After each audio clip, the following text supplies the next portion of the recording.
मोदी सरकार जनता के लिए समर्पित है। ये जनता देख रही है ये चीज़। ये मोदी जी के नेतृत्व में उन्होंने वैक्सीन का निर्माण किया, उसके बाद अस्पताल में सुविधाएं और क्या काम लोगे आप। जो बेसिक सुविधाएं हैं, जो बुनियादी सुविधाएं हैं, जो जनता को चाहिए, वो मोदी सरकार ने किया है। आरोप लगाना बहुत आसान होता है, कामों को देखो उनके। जितने भी करप्टेड नेता थे ना, ये भ्रष्टाचारी, ये सब एक मंच पे आ चुके हैं। मोदी जी इन पे ध्यान ही नहीं देते। मोदी जी अपने कार्य कर रहे हैं, उन्हें इनसे मतलब ही नहीं है और कोई उनको रोकने वाला नहीं है। 2024 में मोदी सरकार आ रही है, भारतीय जनता पार्टी जिंदाबाद। तो आपको क्या लगा आज को देख करके, क्या सरकार काम कर रही है? जैसे हर मंच पे बोला जाता है कि मोदी सरकार कुछ काम नहीं है, फेल है और तमाम चीज़ें। आप कहाँ से हैं? एक्चुअली मैं दिल्ली विश्वविद्यालय से कार्य करता रहा हूँ। क्या नाम है? यूनियन, निशांत नाम है, स्टूडेंट यूनियन में रहा हूँ मैं। तो आपने पूछा है कि मोदी सरकार काम कर रही है।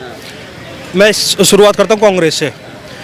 एक्चुअली क्या है कि जब ये बोलते हैं कि हम भारत जोड़ो यात्रा निकाल रहे हैं, भारत जोड़ो यात्रा निकाल रहे हैं, तोड़ने का काम तो ये कर रहे हैं। आप कोई भी राज्य उठा लीजिए, हर राज्य की अलग सरकार है, हर राज्य की एक अलग पार्टी है, उसके नाम से है, ठीक है।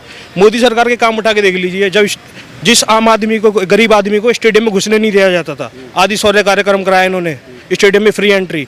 आज आप ये कार्यक्रम देख लीजिए, ये इतनी अच्छी सुविधाएं दी है बैठने के लिए लोगों को। ये कौन कर रहा है? जो सरकार जनता के लिए समर्पित है। मोदी सरकार जनता के लिए समर्पित है।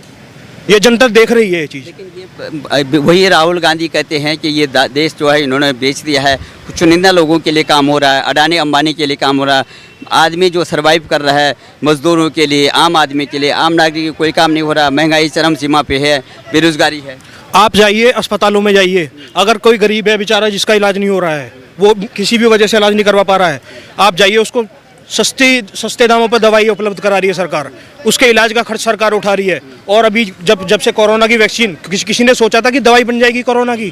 किसी को नहीं पता था। ये मोदी जी के नेतृत्व में उन्होंने वैक्सीन का निर्माण किया, उसके बाद अस्पताल में सुविधाएं और क्या काम लोगे आप। जो बेसिक सुविधाएं हैं, जो बुनियादी सुविधाएं हैं, जो जनता को चाहिए, वो मोदी सरकार ने किया है। आरोप लगाना बहुत आसान होता है, कार्य को देखो, कामों को देखो उनके। लेकिन 2024 अब नज़दीक आने वाला है, तो क्या लगता है सब में से हुआ है कि सभी प्रधानमंत्री बनना चाहते हैं, चाहे वो नीतीश कुमार जी हों, चाहे राहुल गांधी हों, दिल्ली के केजरीवाल जी हों। आखिर में कौन है चेहरा जो है प्रधानमंत्री बनने लायक? देखिए, मोदी जी इन सब से ये कितने आरोप लगा ले, मोदी जी इनको देखते नहीं है, क्योंकि वो बहुत बड़े लेवल के नेता हैं। ये कितने ही, ये क्या है, सारे के सारे इकट्ठे हो चुके हैं आपस में। जितने भी करप्टेड नेता थे ना, ये भ्रष्टाचारी, ये सब एक मंच पे आ चुके हैं। मोदी जी इन पे ध्यान ही नहीं देते। मोदी जी अपने कार्य कर रहे हैं, उन्हें इनसे मतलब ही नहीं है और कोई उनको रोकने वाला नहीं है। 2024 में मोदी सरकार आ रही है, भारतीय जनता पार्टी जिंदाबाद। आपका क्या कहना है? वास्तव में जो है 2024 नज़दीक आने वाला है, सबके अंदर में यही बात है, क्योंकि ये इतनी बड़ी मेहनत इसलिए हो रही है। राहुल गांधी जो इस ठिठुरती ठंड में वो टी शर्ट पहन करके घूम रहे हैं और हर मन से यही बात है, ये सरकार नाकामयाब है। तो आपको क्या लगता है 2024 में कौन आने वाला है? देखिए, पॉलिटिकली तो मैं कुछ नहीं कह सकती, क्योंकि हमारा गणतंत्र है, रिपब्लिक है और डेमोक्रेसी कंट्री है, तो हर एक को अपना मत व्यक्त करने का अधिकार है। लेकिन हम तो इतना कहेंगे कि पूरे देशवासियों के लिए जो भी प्रधानमंत्री बने, वो लेडी हो, वो जेंटलमैन हो, लेकिन आम आदमी को फ़र्क पड़ना चाहिए। उसकी ये जो सरकारी पॉलिसीज़ है उस तक पहुंचनी चाहिए, और वो पहुंचाने वाली जो सरकार है वो हमेशा चलनी चाहिए, चलाने वाला कोई भी हो। ये डेमोक्रेसी जो हमारी है वो चलनी चाहिए। अब हम तो दो ही लीडर्स के बारे में बात कर रहे हैं। ये लीडरशिप सिर्फ दो लीडर्स की नहीं है, ये हर आदमी को लीडरशिप की रिस्पॉन्सिबिलिटी लेनी है। और वो जो हमारे प्राइम मिनिस्टर होंगे वो हमारे रिप्रेजेंटेटिव है। ये जो हमारी बाइकैमरल डेमोक्रेसी है, तो वो रिप्रेजेंटेटिव है, तो जनता जो चाहती है वही वहाँ पे होगा। तो मेरी ये दरख्वास्त है कि जो भी प्राइम मिनिस्टर बने, उन्हें ये देखना चाहिए कि भारत की जनता क्या चाहती है, और भारत की जनता के लिए आम दुनिया की पॉलिसीज़ जो है वो कितनी इम्पॉर्टेंट है, ये सोच करके जो भी प्रधानमंत्री बनेगा, जो भी लीडर बनेगा, और आम आदमी को भी ये सोचना चाहिए कि हमारी हर हरकतें जो है ये भारत के खिलाफ नहीं होनी चाहिए।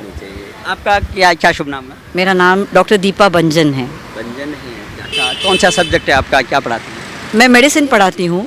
मेडिकल साइंस जी, अंडर ग्रेजुएट्स और पोस्ट ग्रेजुएट्स को। मेडिकल की जो कह रहे हैं कि हिंदी में भी मेडिकल की पढ़ाई हो सकती है, जैसे हिंदी में हो या स्थानीय भाषा में हो, और लीगल में हो, जैसे कानून की बातें हैं। अच्छा, डॉक्टर जो कुछ लिखते हैं हमारी भी समझ में नहीं आता, डॉक्टर ने क्या लिखा हुआ है वो भी समझ में आना चाहिए। तो आपको क्या मत है इसमें? और अगर कोई पीड़ित है उसके पक्ष में अगर न्याय मिल रहा है तो जज क्या बोल रहा है उसके भी समझ में नहीं आता है कि हाँ वो क्या बोला जाता है, तो उसमें कुछ सुधार होना चाहिए। ये सरकार कर रही थी, आपके क्या कहना है? इसमें आप कौन सी भाषा को महत्व देते हैं? आप इंडिया में इतनी सारी भाषाएं हैं, वैसे दुनिया में इतनी सारी भाषाएं हैं, लेकिन एक यूनिवर्सल लैंग्वेज हम जिसको कहते हैं वो अगर देखा जाए तो सबसे, हाँ, अंग्रेज़ी ये नंबर 2 पे आता है, चाइनीज़ ये नंबर 1 पे आता है, क्योंकि उनकी आबादी उतनी है। तो बोलने वाले जितने हैं, लेकिन हम दुनिया भर में चाइनीज़ नहीं बोल सकते। तो इंग्लिश लैंग्वेज है जो मैक्सिमम कंट्रीज़ में बोली जाती है। तो ये सुविधा के लिए भाषा की है। अगर किसी कंट्री को लगता है कि नहीं, हम मराठी बोलने वाले भी है, हिंदी बोलने वाले भी है, तमिल बोलने वाले भी है, तो उस सुविधाजनक भाषाओं में हर एक स्टेट में हमने स्टेट वाइज जो ये किया है उसको महत्व देना ही चाहिए। लेकिन अभी प्रगत हो रहा है तो आईटी की वजह से काफ़ी क्रॉसओवर्स होते हैं। तो ये यूनिवर्सल लैंग्वेज जो है, समझो आप उड़ान कर रहे हैं तो पायलट को आप 10 भाषा में नहीं बोल सकते। उसकी जो एक टिपिकल भाषा है जो सबको समझ में आए, जैसे मॉर्स कोड था, मॉर्स कोड मिल गया तो ही इसको प्रोटोकॉल्स और लैंग्वेज प्रोटोकॉल्स बोलते हैं। वैसे मेडिसिन में भी है, अगर हमने बोल दिया कोड रेड है तो इसका मतलब सबको समझना चाहिए कि अभी इमरजेंसी है। कोड येलो अलर्ट है मतलब कहाँ तक इमरजेंसी है। तो ये प्रोटोकॉल्स हर भाषा में कॉमन होना चाहिए। जैसे हम हंसते हैं तो उसमें कोई चाइनीज़ हंसना या इंग्लिश हंसना या मराठी हंसना नहीं है। हम बात करते हैं तो स्पीच बात करते हैं। तो हर तरह की भावनाएं जो है, जैसे कॉमन है, उसे एक कॉमन लैंग्वेज में दुनिया में क्या क्या ज़रूरत है। हेल्थ तो सबकी ज़रूरत है, शिक्षा तो सबकी ज़रूरत है, तो ये आम आदमी तक कॉमन लैंग्वेज में पहुंचना चाहिए। अगर आपको एक पिक्चर दिखाया प्लस का तो आपको मालूम है डॉक्टर है इधर और मदद है। तो भाषा या कोई भी सुविधा है वो हमेशा कॉमन मैन तक जाना चाहिए। तो जिसके लिए हम बना रहे हैं उसको क्या पसंद है वही इम्पोर्टेंट है। अगर हमने उनको बड़ा ताजमहल भी दे दिया और उसके पेट में भूख है और उसको भेल खानी है तो वो उसका महत्व नहीं समझेगा। जो बनाने वाले हैं उसने करोड़ों का बना दिया, लेकिन आज मुझे भूख अगर चपाती रोटी और भाजी की है तो मैं वही लैंग्वेज समझूंगी जो मेरा पेट भरेगी। वो नज़रिया हमें डेवलप करना है। तो इसके लिए हम जिस काल में हैं वो काल में डॉक्यूमेंटेशन करना है। बिल्कुल अंधविश्वास नहीं है भारत में, ऐसे किसी ने नहीं कहा है। सिर्फ तरीका जो है भारत का बताने का, वो लैंग्वेज समझ में आनी चाहिए। अगर मैं संस्कृत में पढ़ाऊंगी और सुनने वाला अगर रशियन में सुनना चाहता है तो पॉइंट नहीं है। तो इसका मतलब है उनकी भाषा, पहले भाषा को समझना होगा हमें, भाषा के लोगों को समझना होगा, भाषा की पीछे की जो भावना है उसे समझनी होगी। जैसे हम भारतीय जो है बहुत भावुक है। हम कोई भी चीज़ कहेंगे वो बहुत भावुकता से कहेंगे।